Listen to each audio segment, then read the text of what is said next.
Hello beautiful people, welcome back to my YouTube channel. So I know I'm late, but in today's video I wanted to talk about the story involving the 15-year-old black girl that was strip searched at a school in Hackney and the adultification of black children. So I touched on the adultification of black girls in the video where I gave a brief assessment of the over-sexualization of the black female body in the media, but I think it's important to revisit this topic, especially in regards to what's been going on in the news recently. Unless you've been living under a rock or you are someone that is based outside of the United Kingdom, recently a new story has come to light regarding a 15-year-old black girl who was strip searched at her school in Hackney after one of her teachers suspected her of carrying cannabis. This took place 2 years ago. However, the details of this horrific case have only come to light recently after they launched a review.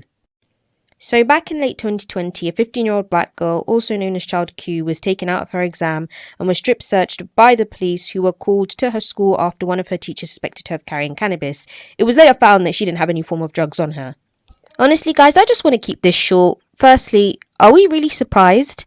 I know the incident was horrific, but we have seen how they constantly deal with black children. We've seen this with Emmett Till, Tamir Rice, many others. This just keeps happening. And I've spoken about the adultification bias, but I don't think I've delved in deep enough. So for as long as Africans have interacted with Europeans, black girls have always been viewed as less innocent and more adult-like. And the same thing goes for black boys. In the video I made explaining how racism plagues the education system, I briefly spoke about how an elementary school over in the United States called the police on a 5-year-old black girl for throwing a tantrum.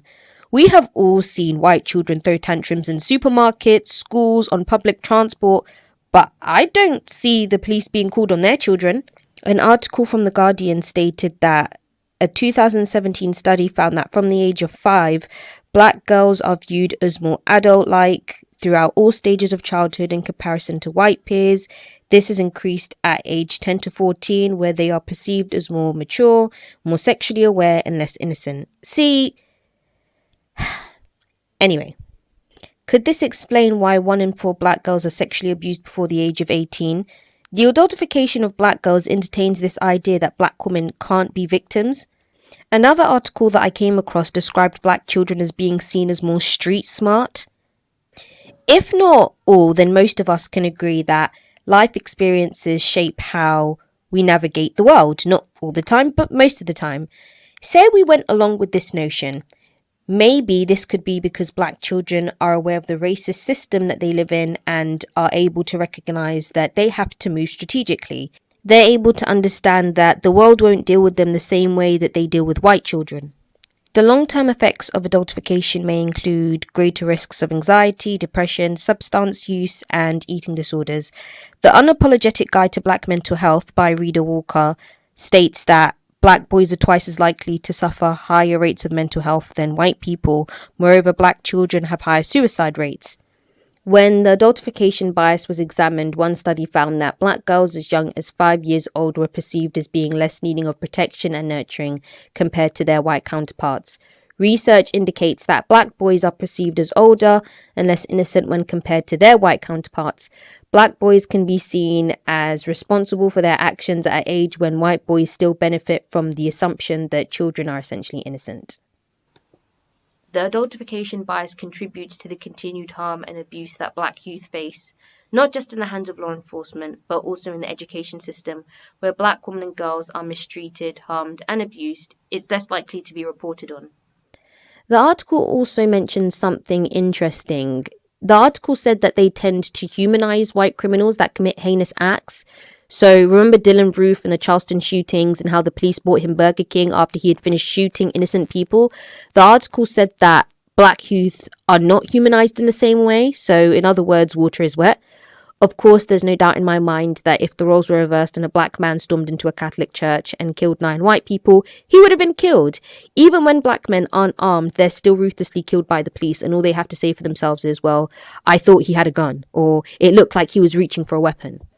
And of course, it's not just white people who adultify black children. Black people do it too. As far as adultification goes, we've been able to identify that adultification leads to harsher punishments and the quicker use of punitive measures on children who don't know any better. I don't want to speak for all black households, but how many of us black people can describe being disciplined physically as children at an age where, of course, you may know right from wrong, but your mind hasn't yet fully developed? I have said it before and I'll say it again. We can't be mad at white people for doing things that black people do to each other. It's gone to a point where whenever I see a white person committing acts of anti-black terrorism towards black people, I'm numb to it. So I don't know why black people are always surprised when we hear things like this happen. So going back to Child Q, I wasn't surprised. I was disgusted, but ultimately I wasn't surprised.